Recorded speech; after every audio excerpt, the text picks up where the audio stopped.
So let's go over all the people that left, all the players that left over this past few days.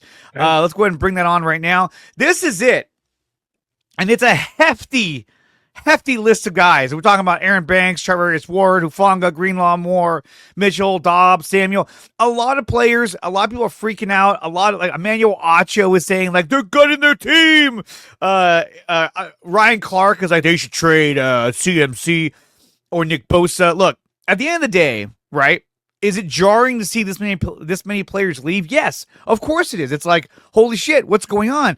And they're not signing anyone of notice. They're signing some quality players, but they're not signing any impact players. But they kind of preach this at the combine. He says, we've spent a lot of money, as what John Lynch said. And so, they're looking to kind of pull back. Sorry. They said we want to pull back how much we're spending, right? So when you look at this list, you go, okay, Aaron Banks, we weren't going to bring him back. He had a horrible year last season. We weren't going to even give him close to what he wanted to get. He got 4 years, $77 million by the Packers. Hey, Green Bay, have fun with him. Maybe he bounces back, maybe he doesn't. But this is not a contract that I would have wanted the Niners to offer this guy. So is it jarring that he left? I guess, but it's not a guy that I really wanted to keep anyway. DreArea Ward made it clear that he wasn't going to come back. His wife didn't even want to live in California. So yes, he is gone, and we knew he was going to leave. We knew that, but it's why we drafted Renardo Green. Well, it's not why we drafted, but thankfully we drafted Renardo Green, and so now we have him and Diamador Lenore as your two corners. And we signed some as well, so this isn't that bad of a loss. And he had a down year last year. But he also had a lot going on in his life, and I think he let everyone know that he wanted a full reset going into this next season. Talanoa Hufanga. I love Huff, but he had to go. Yeah. You got Jair Brown. You have Malik Mustafa. They also signed another safety. They're probably going to draft a safety as well. Malachi Moore is a guy that they could be drafting in this upcoming draft. So I think it was time for Hufanga to move on. If he would have stayed, there's no guarantee that he would have been your starter. So I think that he needed to go. The biggest one, I would say of everyone on here, the one that hurts the most is Dre Greenlaw going to the Broncos for 3 years, $35 million. Aaron, how did you feel about seeing Dre Greenlaw follow Hufanga over the Broncos? He was the only one on this list, if you look at this list really closely, that was the one that hurt. Because, the injury-prone part of his game is, it's very well known. He's had a lot of injuries, especially the Achilles in the Super Bowl. But just a little bit of what we got last year when he returned for that 2 quarters. He made the Niners defense kind of go back to what they look like in previous years. This was definitely the one that hurt the most. Aaron Banks, we talked about this on probably one of the first times me and you did this YouTube thing together where we co-host, and said that Aaron Banks was out the door and we didn't have a problem with it. DreArea Ward, also, we knew that was coming too, especially now when you think about everything that he had to deal with in the offseason with his losing a child. His wife wanted to get out of California. That we knew was coming. And it made it easier with the drafting of Bernardo Green, who played really well last year, and Diamador Lenore at the other corner. So those moves, at least those 3 or those 4, the one, like you said, the one that hurts the most is Dre, because him and Fred Warner were like, a package that came together, the two of them, Warner, or kind of like back when we had Navarro Bowman and Patrick Willis, same thing. So out of you look at the rest of the list, I know we're going to get to it, but Greenlaw, the one that hurt the most. But then we thought about this too. We talked about this on a prior stream, probably with Sterling Bennett, the 3 of us. And we were like, Greenlaw would be great to come back, but Greenlaw, there's no guarantee that Greenlaw returns to his former self. And he is a injury prone player. If we said, and we talked about this, that if they were going to offer him something, it was going to be a high upside deal with a low base salary, because the Niners had to protect themselves.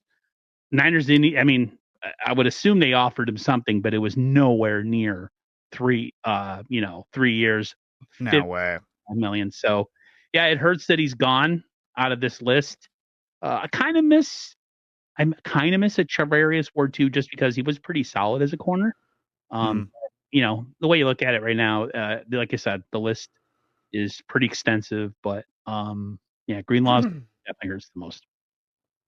And you look at the rest of the players. I mean, look, Jalen Moore, I would love to keep the guy, but not at what he got paid. No way. That was ridiculous. And so a lot of these guys, they got contracts that were like, look, bro, if you want to pay him that much money, go right ahead. I'm glad the Niners didn't. The frustrating part about all this is that we want to see the Niners get better. As fans, we want to see them get better. And so we want to see them sign players. And so far, they just haven't.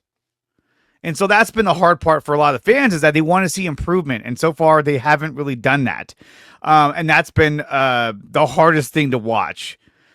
Strawberry React says, Dre is the only one that don't have a replacement for. I'm high on Winters. I see him more as linebacker number 3. I agree. I don't know if D Winters is the answer there.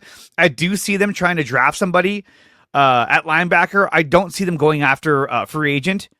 We saw what happened last season when it came to Eric Kendricks, how he bounced on them, and then they went to Devondre Campbell. And that's a whole nother stream you can talk about that guy. So I do think they will draft somebody. Where they're going to draft it, I'm not sure, but they will address that position somewhere in the draft. But I think that Curtis Robinson and D Winters, that will be the competition for the number 2 linebacker. Bethune as well. Tatum Bethune, but I still think that it's going to be between Winters and Curtis Robinson. I mean, look, they signed Curtis Robinson to a 1-year deal. They could have tendered him a contract. They could but they signed him to a contract, which means that he's going to be on the team. He will not be a practice squad guy. So that's how confident they feel with Curtis Robinson. And there's a chance that he could be linebacker number 2. Him and D Winters can split that time. Is it the best option? No, but it is an option nonetheless. So we'll see how that kind of shakes out. So you look at Elijah Mitchell, probably wasn't going to come back. He's been beat up. He's had a long career. You know, some people say that he's got a big man's game with a small man's body.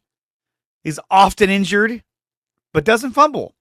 He got 4 years from the Chiefs, which is insane. But if you look at the upside for the Chiefs, right, what have they been needing for a while? They've been needing a reliable running back who doesn't fumble, and that's what he is. And so they gambled on, hey, look, if this guy can stay healthy, this guy's always been productive when he's on the field. I rarely ever did we see Elijah Mitchell, especially when he was a starter, go out there and just have a shit game where he's fumbling, where he's just not being productive. He doesn't do that. He's very productive, very solid running back. The problem is he's had injuries. So they took a chance on him. But they didn't spend much, $3.5 million for 4 years. That's pretty good. If you're the Chiefs, you're like, hey, we just got this guy for fucking 4 years. It'd be one thing if it was like a 1-year deal for $3.5 million, then you're like, oh, damn it. But no, this guy, I think it's a good contract for the Chiefs. Josh Dobbs, we knew he was leaving. He didn't want to be here. I think, I really feel like that was a signing by Lynch that he thought, hey, this is going to be good. And right away, Shanahan was like, I don't like that idea. Because he never really saw much of Dobbs. And then there's Deebo Samuel, which we knew he was going to leave anyway. He wanted a fresh start. He kind of shit the bed this past season, especially when he complained about not getting the ball, and then he dropped the ball multiple times. So his ego was smashed. His reputation was tarnished, and he wanted out. And so they traded him to the Commanders for a 5th-round pick. So when you look at this list, some of these players, it's a tough pill to swallow, but a lot of them, we knew that they were probably going to leave. I mean, realistically, right? And so let's check out this one here. This is another list by Ari Morov.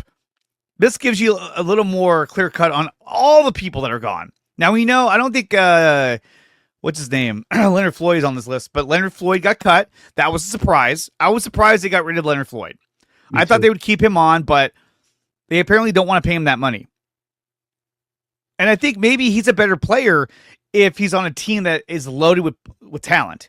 And maybe they felt like this is not really the guy for us anymore. And it could have been a guy that even Robert Saleh was like, yeah, that's not really the guy I want out there. He's a slender guy, not very good against the run, but he did have a good year in terms of sacks. I think he had 10 sacks. But he's bad against the run. Another guy they lost that kind of that was like, oh shit, Malik Collins. They cut him. That was a surprise. It was a surprise, but it wasn't a surprise. I thought I was expecting big things out of Malik Collins, and at the beginning of the year, I thought he looked really good, and then he quickly diminished and was getting pushed off the line trying to stop the run game. Yeah, he was also pitiful against the run. It seems like Horrible. a common theme with a lot of the couple of, as a whole, these lists look really bad, but as you break them down, it's not as bad. I think the thing with me and you is I started in a very positive mindset with this offseason. When they said that they were going to take a different approach, I'm thinking, okay, they're not going to throw money at the first wave of guys, but they're going to get some quality replacements. Defensive line, you've seen none of that right now. Like, what? I'm not panicking, but I mean, the defensive line right now is in a world of trouble. And if you go strictly based on the draft, I mean, are you going to draft 6 defensive linemen? No, you're not. I mean, they're going to sign some guys. They have to at this point. Thank you for watching this video. If you want more of this content, then check out some of these recommended videos right here on your screen. Make sure you like, share, and subscribe to the channel. And if you want to support the channel, you can do so by going to my website, which is nicotina.net, and there are memberships available under DreArea Sports.